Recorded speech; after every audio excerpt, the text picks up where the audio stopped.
Hello friends, welcome to my channel tech classes. So इस वीडियो से हम बिग डेटा एनालिटिक्स शुरू करने वाले हैं और जो भी टॉपिक्स मैं कवर करूंगी वो आरटीयू सिलेबस के अकॉर्डिंग होगा। तो इस बार 8th सेम में आया है big data analytics. Big data analytics में सबसे पहले देखेंगे कि बिग डेटा क्या होता है। बिग डेटा, सो डेटा से आप क्या समझते हैं? एक तरह का इन्फॉर्मेशन जिसे हम स्टोर करते हैं और किस तरह से स्टोर कर सकते हैं। जैसे टेबलो फॉर्म हो गया, टेबलो फॉर्म में हम जो इन्फॉर्मेशन स्टोर करते हैं वो भी एक तरह का डेटा ही है।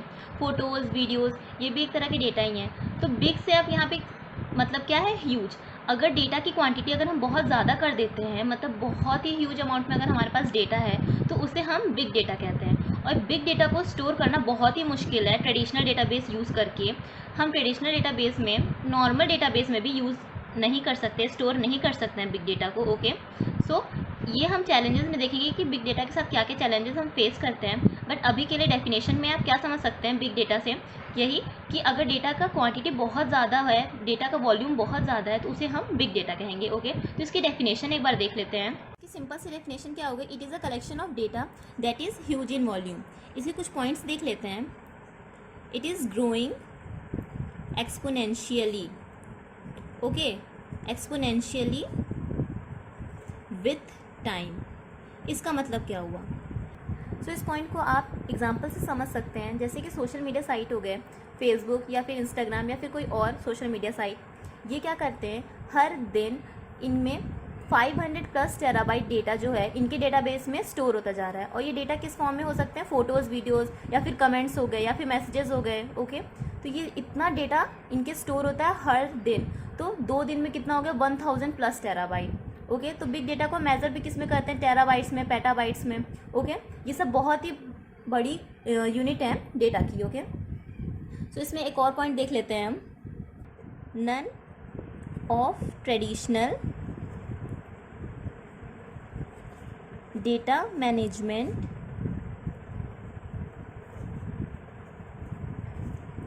tools can store it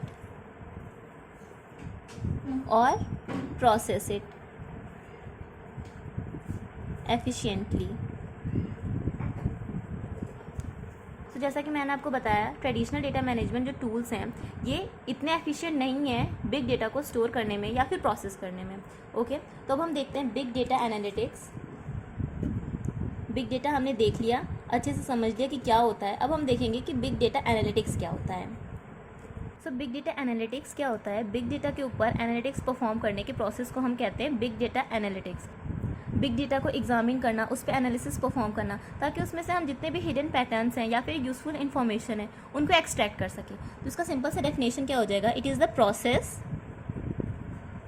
of examining large data sets containing a variety of data types to uncover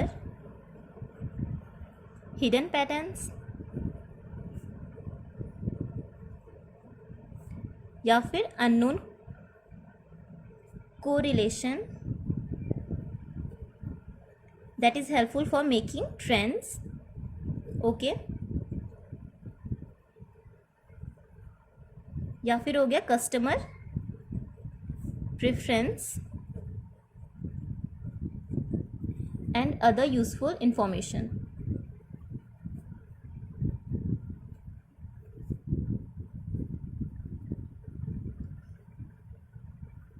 सो जो मैंने बताया वही सिंपल डेफिनेशन में मैंने यहाँ पे लिख दिया है। So we will see challenges that we are facing when using big data.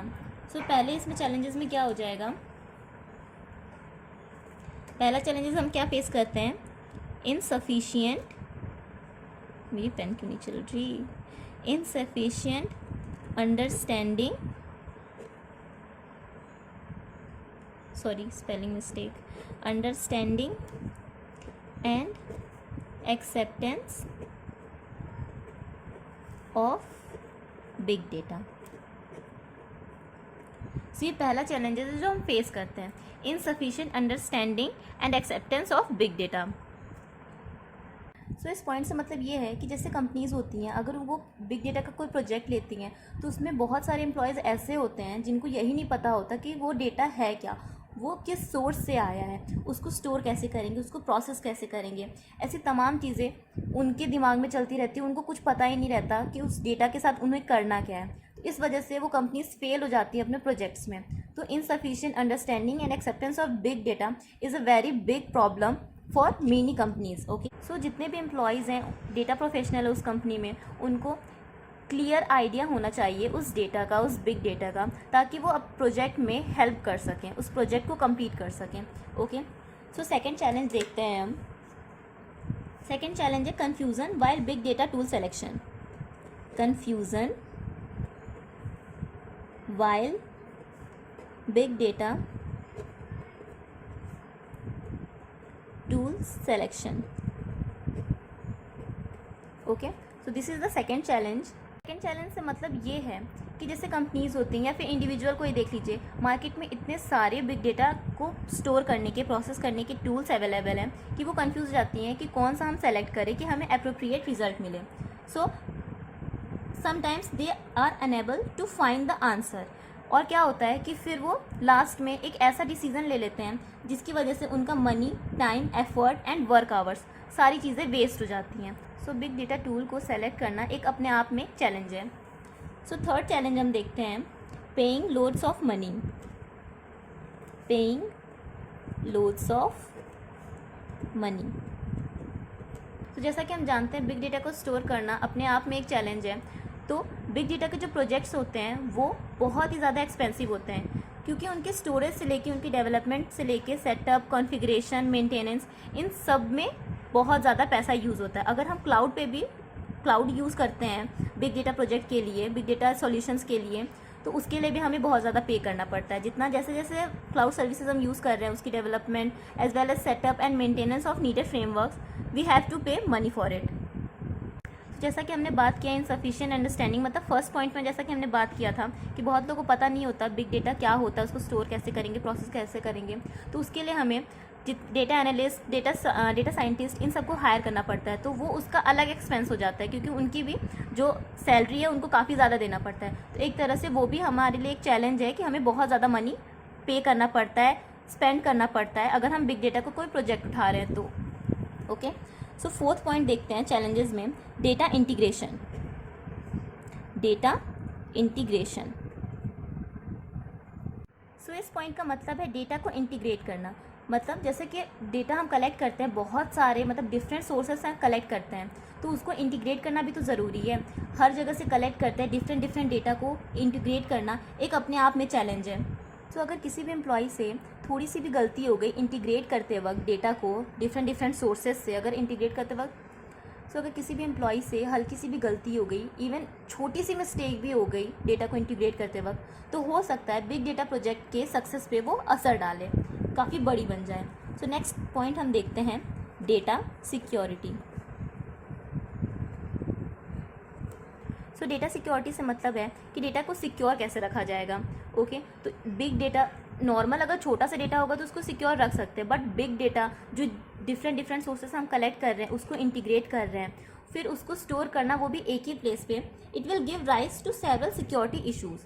तो ये अपने आप में एक चैलेंज है बिग डेटा के लिए। ओके, सो सम चैलेंजेस जो हम मतलब ये तो मेन चैलेंजेस हो गए जितने ही हमने देखे हैं, इसके अलावा कुछ चैलेंजेस होते हैं उनको भी देख लेते हैं। Some challenges means some other challenges. Okay, some other challenges are, मैं इसकी दूसरी पेन से लिख देती हूँ ताकि आपको समझ आ जाए कि ये दूसरे चैलेंजेस हैं। मतलब ये उतने ज़्यादा इंपॉर्टेंट नहीं है, बट आप एग्जाम में इनको लिख सकते हो अगर आपको पेज भरना हो तो। सो पहला हो गया कैप्चर, मतलब डेटा को हम कैप्चर कैसे करेंगे, कलेक्ट कैसे करेंगे। स्टोरेज भी आप लिख सकते हो एक पॉइंट बना के, वैसे स्टोरेज तो इन सब में ही आ गया। नेक्स्ट क्या हो गया, एनालिसिस। ओके, एनालिसिस में आप ऐसे लिख सकते हो कि एनालिसिस में भी बहुत सारी दिक्कतें आती हैं, जैसा कि हमने देखा कि बहुत लोगों को पता नहीं होता कि उस डेटा के साथ क्या करना है। उसको एनालिसिस परफॉर्म करने के लिए डेटा को पहले समझना पड़ेगा, डेटा समझ में ही नहीं आएगा तो उस पर आप एनालिसिस कैसे परफॉर्म करेंगे। और एनालिसिस के लिए भी हमें मतलब डेटा प्रोफेशनल्स ही चाहिए होते हैं। और प्रेजेंटेशन, जैसे कि डेटा हमारा काफ़ी बड़ा है तो उसको प्रेजेंट करना अपने आप में एक चैलेंज है। ओके, सो इस वीडियो के लिए इतना ही। हमने इस वीडियो में देखा बिग डेटा की डेफिनेशन, बिग डेटा एनालिटिक्स और चैलेंजेस जो हम फेस करते हैं बिग डेटा यूज़ करते वक्त। ओके, सो ये सारे चैलेंजेस हैं। सो मैंने बिग डेटा एनालिटिक्स सब्जेक्ट के ऊपर एक डिटेल नोट्स भी बनाए हैं। तो अगर आपको चाहिए होगा नोट्स, मैं आपको पहले दिखा देती हूँ, तो प्लीज़ आप मुझे कमेंट सेक्शन में ज़रूर बताइएगा। आप यहाँ पे देख सकते हो बिग डेटा की definition, big data analytics, challenges, और यहाँ मैंने सारे चैलेंजेस को अच्छे से पूरा डिफाइन किया है। ओके, इन सब का डेफिनेशन हमने लिखा है। तो अगर आपको ये नोट्स चाहिए होगा तो प्लीज़ मुझे कमेंट सेक्शन में बताइएगा, मैं इसकी PDF जल्द से जल्द अपलोड कर दूँगी। Okay, data integration, data security. Okay, so thanks for watching this video. अगर आपको वीडियो पसंद आई हो तो प्लीज़ लाइक कीजिएगा, सब्सक्राइब कीजिएगा और अपने दोस्तों को शेयर भी कीजिएगा जिनका भी सब्जेक्ट हो बिग डेटा एनालिटिक्स। ओके, आगे और भी वीडियोस आने वाली हैं और यहाँ से चैनल से सब्सक्राइब कर दीजिएगा ताकि आपको आगे की वीडियोस का पता चलता रहे। सो अगर आपको आज की वीडियो पसंद आई हो तो प्लीज़ लाइक कीजिएगा, सब्सक्राइब कीजिएगा और कमेंट सेक्शन में ज़रूर बताइएगा कि कैसा लगा आपको वीडियो। और सब्सक्राइब करने के बाद नोटिफिकेशन बेल भी ऑन कर दीजिएगा ताकि आगे जितनी भी वीडियोस अपलोड करूँगी मैं, जब भी अपलोड करूँगी, सॉरी मुझे टाइम इतना नहीं मिल पाता है, बट जब भी अपलोड करूँगी तो आपको तुरंत नोटिफिकेशन मिल जाएगा और तुरंत आप देख सकते हैं। Thank you and bye.